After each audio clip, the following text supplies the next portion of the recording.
Yo, I'm gonna do a little quick guide on aiming, some track aiming and some flick aiming. Um, right now I built a little course or this little model right here that you could use to help with your track aiming. To build this, you want to place 1, 2, 3, 4 floors, and then a ramp on the end.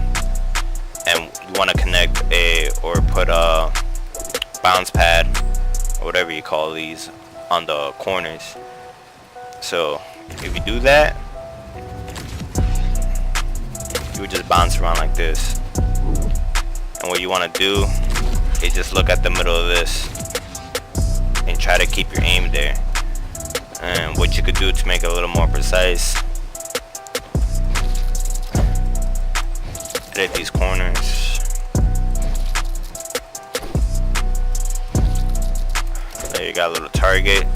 Just line this up to the middle of those 2 floors. You can put this as far as close as you want. Just put some walls there so I don't fly away. And then you would just stay here just doing this all day. Now if you have trouble keeping your aim on the middle of the target, probably means that your sensitivity is a bit too high. This is very, this is supposed to be very easy. This is simple tracking. There's no moving target. We're moving in a pattern, a repeating pattern that is not erratic at all. So if this becomes hard, you might want to look at your sensitivity. I personally play on a 4. If you don't already play on a low sensitivity, I recommend somewhere between a 4 to a 7 or a 3 to the 7. Most people, when they start playing shooters, they usually aim with their wrist. They literally only use their wrist as a pivot point, and when you do that, you only can make very minor movements.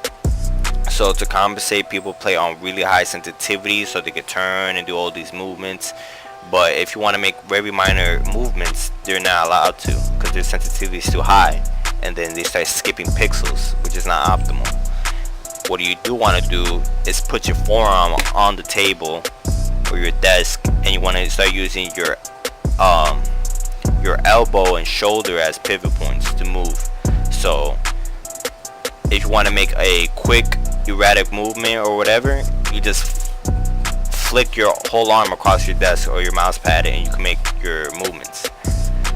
Now this is from all the way from my left side to my right side of my mouse pad. On a 4 sensitivity, I can move this much, which is almost a 360. Basically, from one mouse pad to the other, you kind of want to do a 180. But in Fortnite, you probably had to do a lot of 180s really quick. So from the center of your mouse pad to the end, you want it to be enough to do a 180. Because in a lot of build fights and situations, you have to turn around and put a wall real quick. So for me, from the middle of my mouse pad to the one end, I'm always able to do a 180, which is basically all you need. You don't have to go any faster than that because there's no reason for you to start doing 360s unless you're part of a FaZe clan or something. So you want to make sure every movement you do is as efficient as possible. So use your wrist for minor movements, and then use your arm for bigger movements like moving around and stuff like that. Alright, next you probably want to work on your flick aiming. What you could do is create this little cube, place these down.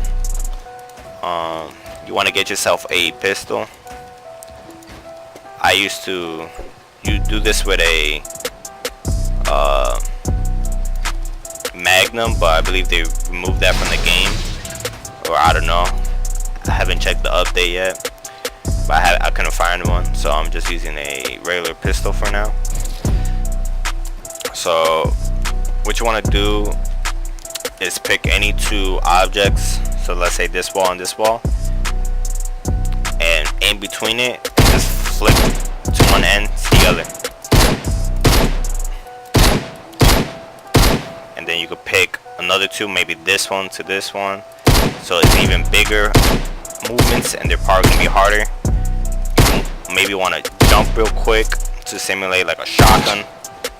Probably get closer, practice your flicks with your shotguns.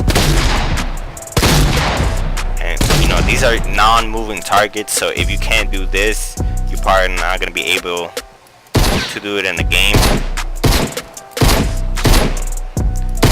You maybe want to warm up doing this.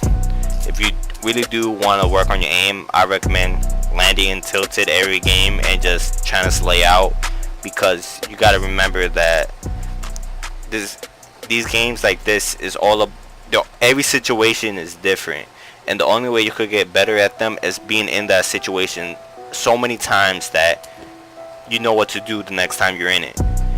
And aim is also very it's muscle memory, and just shooting still targets, you're only really getting good at hitting still targets that are big and blocky. You're not getting used to actual in-game like practice. So you know, these could be, you could use these as training wheels to practice your flick aiming. If you want, if you're playing on new sensitivity, you could just do that with all of them. Also, if you have a sniper, you could shoot at these little lamps. You could practice your flicking on those lamps. I believe they get one-shotted if you hit them with a sniper. And you could do it with the stop signs too. So you can practice your quick scopes for your snipers. You know, just find little objects you could flick to. Also, go practice your crouch aim and flick, because it's the most accurate way to do flick shots. So if you have a deagle or something, it's probably the best way. You also could practice in-game your flick aiming by just hitting these circles, but doing you know, drastic movements, quick flicks. You can see it could be quite hard, especially if you jump around and do things of that nature.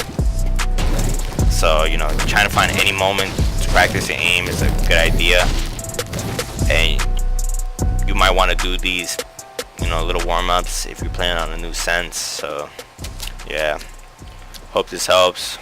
Hope you enjoyed, and peace.